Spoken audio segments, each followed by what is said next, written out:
Today is Wednesday, April 14th. What to know about a temporary pause of the Johnson & Johnson vaccine all around the U.S. and how President Biden's deadline to withdraw U.S. troops from Afghanistan looks different than last year's plan. Also, a major update to a high-profile disappearance 25 years later. Plus, we'll tell you about a cat food recall, changes to some children's apps, and what Spotify's first gadget, simply called Car Thing, is all about. Welcome to The Newsworthy. All the day's news in around 10 minutes. Fast, fair, fun, and on the go. I'm Erica Mandy. Thanks so much for being here. You ready? Let's do this.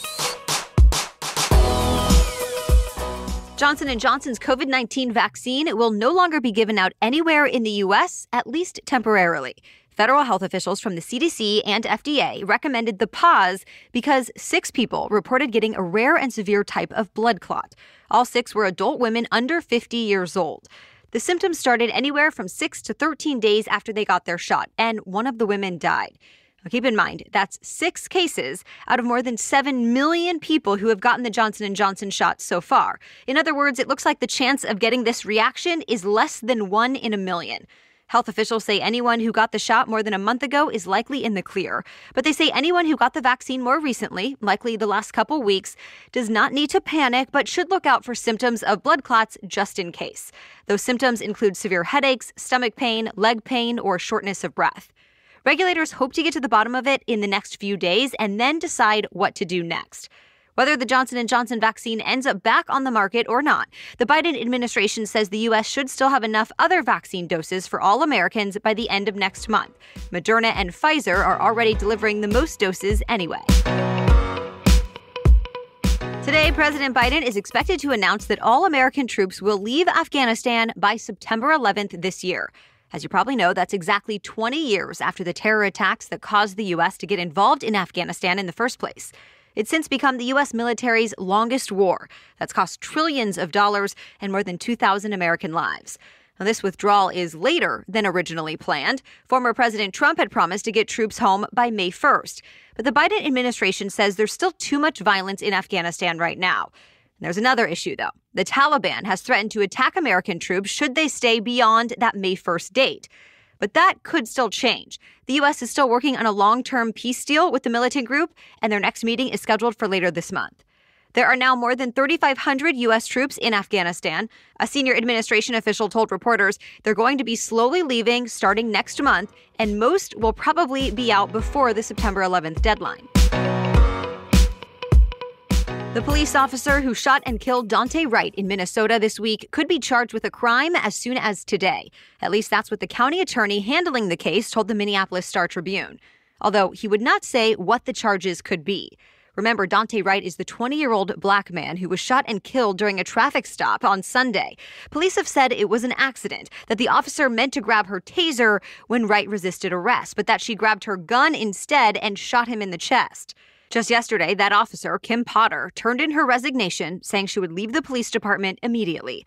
The guy in charge, Police Chief Tim Gannon, also resigned. Meanwhile, the town of Brooklyn Center, Minnesota, where this all happened, is still dealing with unrest over it. For the 3rd day in a row, huge crowds turned out for peaceful protests, but once again, things got more chaotic after the sun went down. The Minneapolis Tribune says as many as 1,000 protesters were still outside the police station after dark. One state patrol leader says about 60 people were eventually arrested for rioting and other crimes. Just a few miles away in Minneapolis, former officer Derek Chauvin's lawyers started to present their case. And that meant, for the first time, jurors heard witnesses defend Chauvin's actions on the day George Floyd died. One of the 6 witnesses the defense team called yesterday was a former police trainer and use of force expert. He told the jury he did not think the kind of restraint Chauvin used qualified as use of deadly force and said police don't have to fight fair. He was talking specifically about Chauvin kneeling on Floyd's neck for more than 9 minutes while Floyd was handcuffed. The testimony directly contradicted what we had heard from other officers earlier in this trial, including the Minneapolis police chief who said Chauvin's actions were not within department policy or ethics.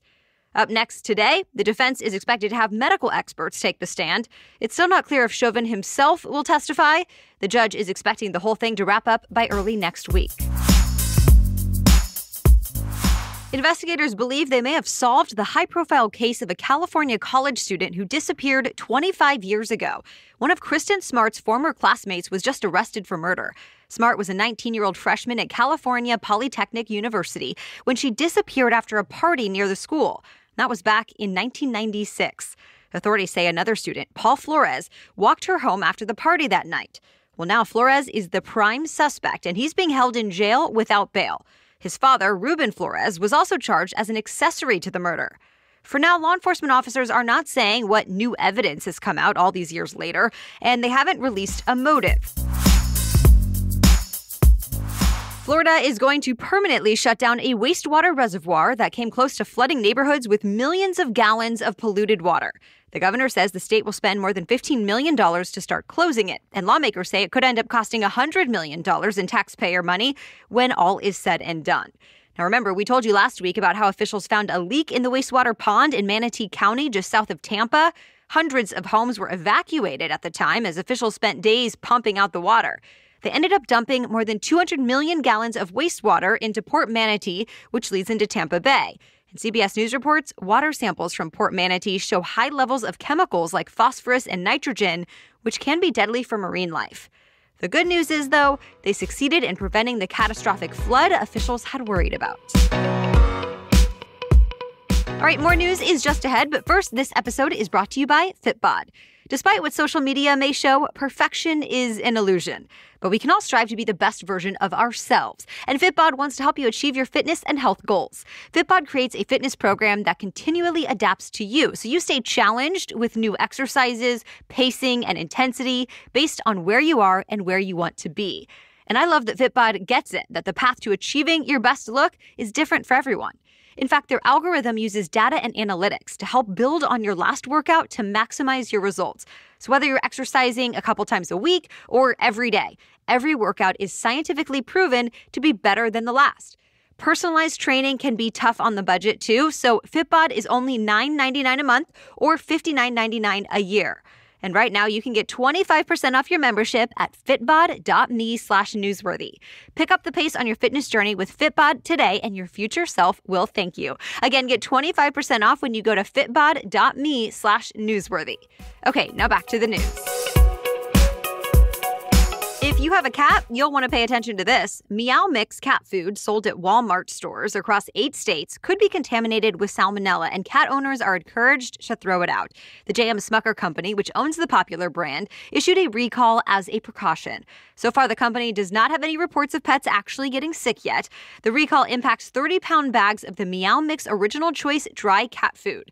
The bags include expiration dates for September 14th and 15th of 2022. We have a list of the specific stores and affected products linked in today's episode notes. The FDA says cats with a salmonella infection may have symptoms like vomiting, decreased appetite, and fever. Now to a case grabbing headlines worldwide. One of the biggest rabbits on Earth is missing, and his owner says she believes her prized pet was kidnapped. The rabbit, named Darius, is even larger than your average bulldog. According to his entry in the Guinness World Records, he's 4 feet 3 inches long, and he weighs about 50 pounds. His owner believes someone broke into her backyard in England and snatched Darius from his enclosure. Local police are handling the case as an abduction, and they're urging anyone with information to come forward. The rabbit's owner is also offering a nearly $3,000 reward for Darius's safe return. Earlier in his life, it was reported that Darius was insured for $1.6 million, and he traveled with a bodyguard. Now, though, he's older and mostly retired from public appearances. Disney, Viacom, and 10 advertising tech firms have agreed to remove certain ad software from children's apps. It's part of new legal settlements the New York Times says could reshape the children's app market for good. They involve some of the largest ad tech companies, like Twitter's MoPub, and some of the most popular kids apps, like Viacom's Llama Spitspit. Parents sued, saying companies put tracking software in kids' apps without parents knowing.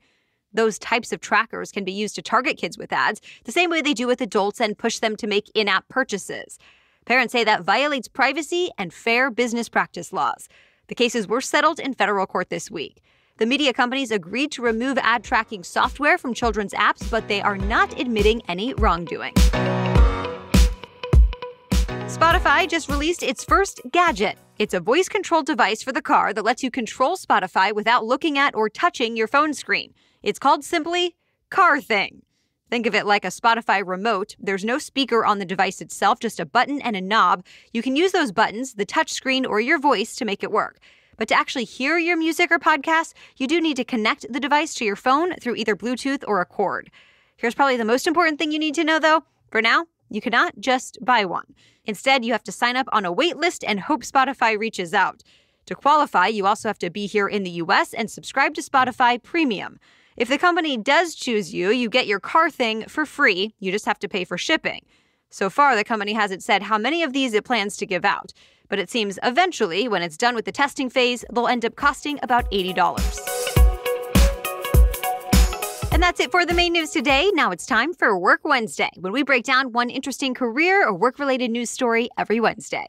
But first, a quick break to thank our sponsor, BetterHelp. If there is anything that stops you from being your best and happiest self, why not fix that? It's sometimes tough for us to recognize on our own what might be holding us back, but a professional can help you identify it and move past it. BetterHelp is a great way to connect with a professional counselor in a safe and private online environment, so it's convenient, confidential, and affordable. And their licensed counselors specialize in everything from grief to self-esteem to family conflicts and much more. Plus, you can communicate with them in whatever way works best for you: text, chat, phone, and video, all from the comfort of your own home. If you've ever worried about the cost of traditional offline counseling, BetterHelp is more affordable and financial aid is available. In fact, as a listener, you'll get 10% off your first month by visiting betterhelp.com/newsworthy. I want you to start living a happier life today. So join more than 1 million people who have taken charge of their mental health. Go to BetterHelp, H-E-L-P, betterhelp.com/newsworthy. Okay, now back to Work Wednesday. The kinds of job ads you see on Facebook could have something to do with whether you're a man or a woman. Researchers at the University of Southern California say they found gender bias in the social media platform's algorithm. For example, in tests done late last year, men were more likely to see ads for pizza delivery driver jobs, whereas women were more likely to see job postings for shoppers at the grocery delivery service Instacart. Also, software engineer jobs were marketed more to men, and retail sales associate jobs were geared more toward women. Researchers say the reason is the certain job postings are presented to people who are most like existing employees at each company. And a Facebook spokesperson backed that up. She told the Wall Street Journal the company's algorithm just tries to deliver ads to people who will be most interested in them. But she said Facebook is now also working to fix any discrimination issues. By the way, the USC team ran the same test on LinkedIn's job ads system, which is owned by Microsoft, and they say they found no evidence of an explicit gender bias on that site. All right, thank you so much for listening today and sharing the show with friends and family. We'll catch you up on more news to know tomorrow. Until then, have a great day.